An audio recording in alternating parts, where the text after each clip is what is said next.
The first game we're excited to cover here is Kentucky at Ole Miss. Rebels fans, we're excited to talk about you guys. There's so many good things to point out. And, I would think the number one area to point out for Ole Miss is their offense. So, Hunter, when you've been looking at their offense, what are some things that stand out to you? Their offense, and before I don't want to preface, I have to preface this with Ole Miss, the level of competition they've been playing up to this point has been inferior to them. You can only play the guy in front of you.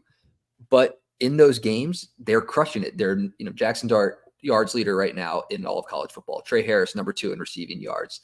They're the number 1 defense in points allowed per game with 5.5. Ole Miss is number 1 in yards per game, not just rattle off the stats, but they're leading pretty much everything across the board, and they're making it fire nonstop offensively, and they're doing it all behind Jackson Dart.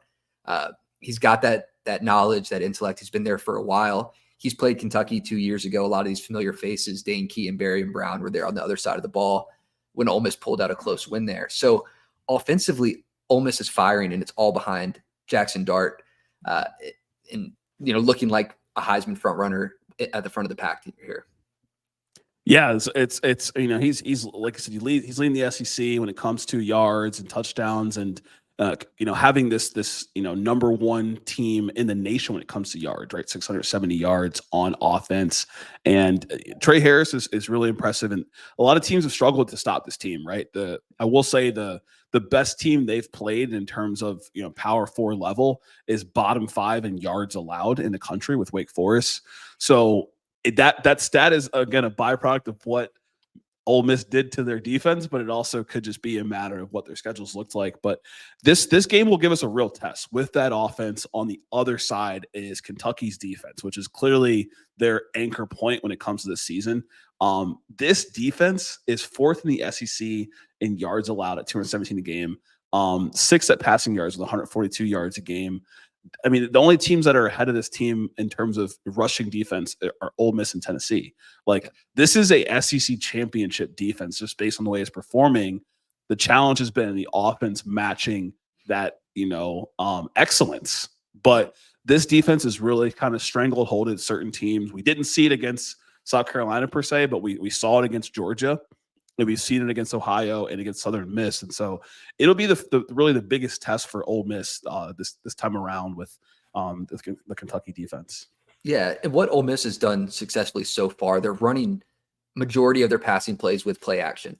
They have Henry Parrish Jr. back there. And when you have a threat like that and you're running play action consistently, you're getting the safeties to bite down, and it's giving Jackson Dart his favorite targets wide open across the middle. 9 of his 12 touchdowns this season have been on play action. He's airing it out. His favorite targets are right down the center of the field. And that's where teams have already seen success against this Kentucky defense this year. We know Kentucky's pass rush is solid. The cornerbacks have been playing well. Hardaway and Harrison out there haven't let up a touchdown in coverage, but teams have been attacking those safeties, and that's where Ole Miss's bread and butter is offensively. So if you're Ole Miss, continue to do what you do. If you're Kentucky, you need to figure out how to keep your safeties in good position to stop this deep threat that they have. Kentucky's offense is the big question mark, though. Yeah, and that's really the big question mark that we want to see an answer from Brock Vandagriff. Positively speaking, Dane Key is getting his in terms of yards. He is their leading receiver when it comes to yards. Barry and Brown, I think because of the lack of passing production that we have seen from Kentucky, you can tell the team has been trying to just find a way to get the ball in skill players' hands. I think last game collectively we saw a couple touchdowns, from Barry and Brown on the ground and some of these sweet plays. And so we'd like to see more from the passing side. So when I look at my notes when I think about Kentucky, just 58% completion percentage right now in the air from Brock. That's lowest when it comes to the starting quarterbacks in the conference. The running game is averaging about 165 yards per game, bottom 5 in the conference, but still some positives when it comes to looking at Demos and Carmbaye. But the passing is it's dead last in the conference. I mean, they went over their average last game with 237 yards, so that was positive against the Group of 5 competition of Ohio, but still no touchdowns in the air. So we're just really waiting to see when they get invited to that party when it comes to scoring touchdowns, especially in the air, because it's going to be really hard to beat teams in this conference if you're not scoring touchdowns in the air, especially teams like Ole Miss, whose defense is very slaughtering when it comes to their rushing defense, but there is some opportunities with their pass defense, which what we've seen from some of the stats. Yeah, Kentucky offensively, like the last game, after 9 touchdown in quarters consecutively without scoring a touchdown, Brock Vandagriff was able to find some of his receivers in space. You mentioned getting them more involved. They're playmakers. We saw Dane Key with the hurdle down the sideline, which set up that touchdown there for Demi Sumo Karngbaye. Like, you have these guys that if you can get them in space, they can make plays. Vandagriff just needs to settle in and be able to find them, because you're not going to be able to just establish a consistent run game against Ole Miss. They have maybe one of the best run stuffing linebackers in the country in Chris Paul Jr. And if you're looking to try to run it up the gut, like Kentucky's done so far this season when they're in these tough positions in the passing game, I don't think it's going to work here. If you're Kentucky, though, their pass defenses has been okay. It's been solid. The pass rush has been great. Yeah. You got to play your game, got to provide some help over the top. That's where they're going to attack you. They're going to throw that deep ball. Kentucky defensively just needs to provide some help over the top and take away some of those big chunk plays.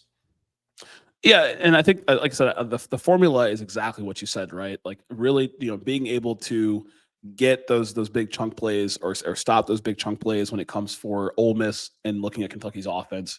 For Kentucky's offense, they're going to be the major factor for a chance to win in this game.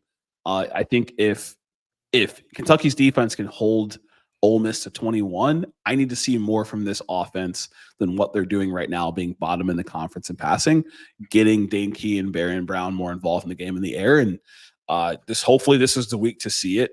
Obviously they played a couple games of football, but just seeing what the Ole Miss defense has done to G5 opponents in Wake, I need Kentucky to prove to me that they're not a G5 offense. And I haven't seen it thus far. And so I have to go based upon what I've seen thus far. Yeah. And I'm with you. And, Ole Miss right now, 17.5-point favorites at the time we're filming this. And I don't think, you can beat this Kentucky team, what we've seen, with 13 points. Even if South Carolina would have scored, 7 points, they could have won. I think here I got Ole Miss 24, Kentucky 9, getting a couple field goals, but not really able to finish drives in this game. So I think Ole Miss doesn't cover the spread, but I think that they get it done. Yeah. I'm going to go 30-12. I think Kentucky gets 1 touchdown and 2 field goals, maybe a missed extra point in there. And Ole Miss is able to handle business. They control the time of the possession. You slow down that run game, which they're averaging, giving up 34.5 yards a game on the rushing defense, which is number 1 in the country for Ole Miss. It's showtime. Let's see it against some Power 4 competition in the SEC. I believe in it. You have no reason to not believe in it. And I think this is a pretty warm test for Ole Miss. Kentucky, that defense is, like I said, it's an SEC championship defense. A lot of these categories, the only teams ahead of you are playoff teams as of now in the SEC. So defense should look good. We'll see what the offense can do, but should be a fun one over there. So